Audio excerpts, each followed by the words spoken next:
Hi, welcome to YouTube channel.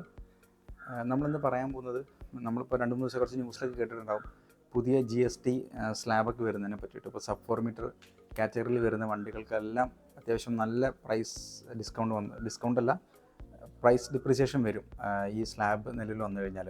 അപ്പോൾ എന്തൊക്കെ നമുക്ക് ചെക്ക് ചെയ്യാം. EVക്ക് ഇപ്പോഴത്തെ GST വരുന്ന 5% തന്നെയാണ്. അത് 5% തന്നെയായിട്ട് തുടരും. ഇത് ഉപകാരപ്പെടാൻ പോകുന്നത് സാധാരണ ചെറിയ കാറുകളുണ്ടാവില്ല, പോൾട്ടോ, ബലേനോ, ചെറിയ കാറുകളെന്ന് ഉദ്ദേശിച്ച് കഴിഞ്ഞാൽ 4 മീറ്ററിൽ താഴെ വരുന്ന 1200 cc താഴെ വരുന്ന കാറുകൾ. ഈ കാറുകൾക്കാണ് ഇത് മെയിനായിട്ട് സാധാരണ ഉള്ളവർക്ക് കുറച്ചും കൂടെ ബെനിഫിഷ്യലായിട്ട് മാറുന്നത്. അപ്പോൾ ഇതെങ്ങനെയാണെന്ന് വെച്ച് കഴിഞ്ഞാൽ, ഫോർ എക്സാമ്പിൾ നമ്മൾ ബലേനേൻ്റെ ഒരു കാര്യം എടുത്തു കഴിഞ്ഞാൽ, ബലേന 1200 cc താഴെയാണ്. 1197 96 അങ്ങനത്തെ വരികയും 1200. ഇപ്പം ബലേനോൻ്റെ എക്സ്ഷോറൂം ഇപ്പോൾ പ്രൈസ് വരുന്നത് സപ്പോസ് 7 ലക്ഷം എന്ന് വിചാരിക്കാം.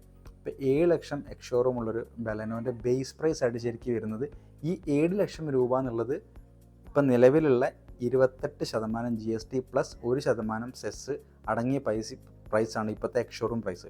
പക്ഷേ ഇതിൻ്റെ ഒരു ബേസ് പ്രൈസ് ഉണ്ട് ഈ കാറിൻ്റെ, അത് ശരിക്കും 5,42,636 രൂപ വരുന്നത്.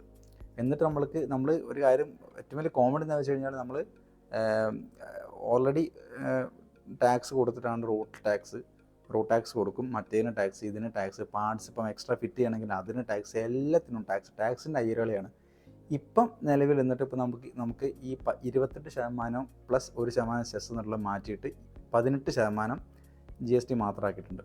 അപ്പോൾ അങ്ങനെ വരുന്ന സമയത്ത് ഇപ്പോഴത്തെ എക്സ്ഷോറൂം പ്രൈസ് 7 ലക്ഷം, സപ്പോസ് 7 ലക്ഷം എന്നുള്ളത് 6,40,310 രൂപ വരും.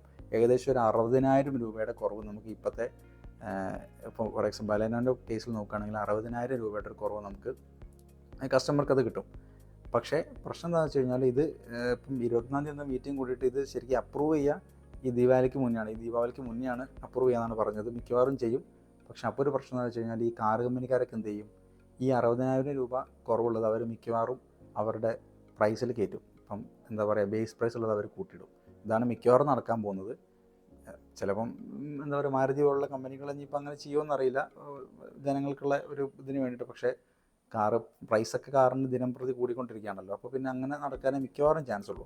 ഇപ്പോൾ ബ്രസ്സേൻ്റെ കേസ് പറയുകയാണെങ്കിൽ, ബ്രസ്സേൻ്റെ കാര്യമുണ്ട്. ബ്രസ്സയ്ക്ക് ഇപ്പം ടാക്സ് വരുന്നത് 50%, 40% GST, ബാക്കി ഏതൊക്കെ 10% സെസ് അങ്ങനത്തെയാണ് വരുന്നത്. ശരിക്കും അതിൻ്റെ ബേസ് പ്രൈസ് വരുന്നത് നമ്മുടെ മാരുതി ബലേനേക്കാട്ട് ഒരു 30,000 രൂപ കൂടുതലുള്ളൂ. 5,78,667 രൂപയാണ് ശരിക്കും മാരുതി ബ്രസ്സയുടെ ഒരു ബേസ് പ്രൈസ് വരുന്നത്. അത് 50% ടാക്സ് ആവുന്ന സമയത്ത് എൻ്റെ എക്സ്ഷോറൂം പ്രൈസ് 8,68,000 രൂപയിലേക്ക് വരും. ആ ബ്രസ്സേൻ്റെ പ്രൈസ് ഇപ്പോഴത്തെ ഈ പുതിയ സ്ലാബിലോട്ട് മാറിക്കഴിഞ്ഞാൽ അത് 40%, 10% ഡിഫറൻസ് നമുക്ക് കിട്ടും. ഇപ്പോൾ ഓൾമോസ്റ്റ് ഒരു 57,000 രൂപയുടെ ബെനിഫിറ്റ് കസ്റ്റമർക്ക് മേടിക്കുന്ന ആൾക്കാർക്ക് കിട്ടും. പിന്നെ ഫോർച്യൂണറിനൊക്കെ വെച്ചാണ് ഏറ്റവും കൂടുതൽ ഗുണം ചെയ്യാൻ പോകുന്നത്.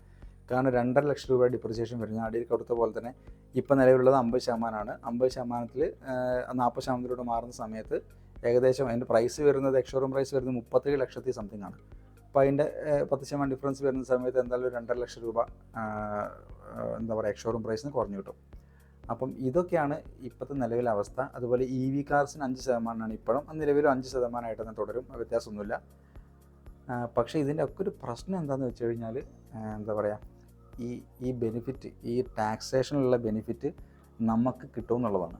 കാരണം ഗവൺമെൻറ് കുറയ്ക്കുന്നതിൻ്റെ ഒപ്പം തന്നെ ഇവരെന്ത് ചെയ്യും, ബേസ് പ്രൈസ്, അതായത് എക്സ്ഷോറൂം പ്രൈസ് അല്ലെങ്കിൽ വണ്ടീൻ്റെ ബേസ് പ്രൈസ് വരെ അങ്ങ് കൂട്ടിയിടും. ഒരു 50,000 രൂപ കൂട്ടിയിട്ടാൽ പോരെ. അപ്പോൾ കമ്പനിക്കാർക്ക് 50,000 രൂപ ലാഭമായി.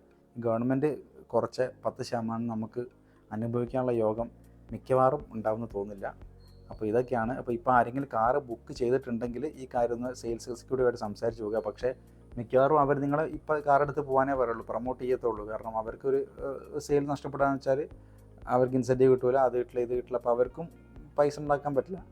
അപ്പോൾ നമുക്ക് നമ്മുടെ കാര്യം മാത്രം നോക്കിയാൽ മതിയല്ലോ. അപ്പോൾ അങ്ങനത്തെ ഒരു സിറ്റുവേഷനിൽ നിങ്ങൾ എന്ത് ചെയ്യുക, 1-2 മാസം കൂടെ വെയിറ്റ് ചെയ്യാൻ പറ്റുന്ന സാഹചര്യം ആണെങ്കിൽ വെയിറ്റ് ചെയ്യുക. അതല്ലാന്നുണ്ടെങ്കിൽ വേറെ നോക്കണ്ട. ഇപ്പോൾ ഓൺ ഓഫറും ആ ഓഫർ ഈ ഓഫർ എന്നൊക്കെ പറഞ്ഞിട്ട് 50,000, 60,000, 70,000 രൂപയൊക്കെ എല്ലാ കമ്പനിക്കാരും ഓഫർ എന്ന് പറഞ്ഞാൽ കൊടുക്കുന്നുണ്ട്. ശരിക്കും ഓഫറാണോയെന്ന് അറിയില്ല, അത് വിശദമായിട്ട് ചിലപ്പോൾ ചെക്ക് ചെയ്യേണ്ടി വരും. അപ്പോൾ എന്തായാലും ഇതൊക്കെയാണ് GSTൻ്റെ പുതിയ നിയമങ്ങളും പുതിയ സ്ലാബുകളും. അപ്പോൾ നിങ്ങൾക്ക് എന്തെങ്കിലും സംശയം ഉണ്ടെങ്കിൽ അടിയിൽ കമൻറ്റ് ചെയ്യുക. പിന്നെ ഞാൻ പറഞ്ഞതിൽ എന്തെങ്കിലും മിസ്റ്റേക്ക് ഉണ്ടെങ്കിൽ നിങ്ങൾ അടിയിൽ കമൻറ്റ് ചെയ്യുക. ഞാനിപ്പം കുറച്ചൊന്നും അവിടെ കൊണ്ട് റിസർച്ച് ചെയ്തിട്ട് എനിക്ക് കിട്ടി, ഞാൻ മനസ്സിലാക്കിയെടുത്ത അറിവാണത്. ഇപ്പോൾ എന്തെങ്കിലും ഡൗട്ടോ അല്ലെങ്കിൽ എന്തെങ്കിലും മിസ്റ്റേക്ക് ഉണ്ടെങ്കിൽ നിങ്ങൾ അടിയിൽ കമൻറ്റായിട്ട് രേഖപ്പെടുത്തുക. Thanks for watching. Thank you.